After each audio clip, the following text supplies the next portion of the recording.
মূলক আমরা যদি আওয়ামী লীগের সাথে জোটই করি তাহলে নির্বাচন করবো কার সাথে?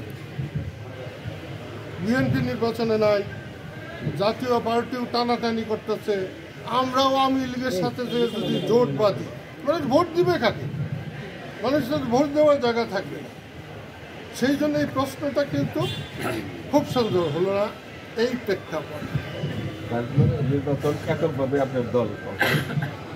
হ্যাঁ, এখন পর্যন্ত আমাদের সিদ্ধান্ত যে আমরা 300 আসনেই নির্বাচন করব, এটা সত্য কথা।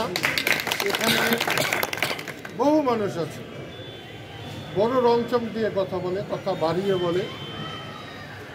আমরা হয়তো 300 আসনে পুরোপুরি প্রার্থী নাও দিতে পারি, আমরা অত প্রস্তুতি না, অত বড় দলও না, কিন্তু আমরা অসংখ্য আসনে আমরা প্রার্থী দেব এবং অন্য দলের লোকজনকেও আমরা আমাদের দল থেকে আমাদের গামছা মার্কা উপহার দেব।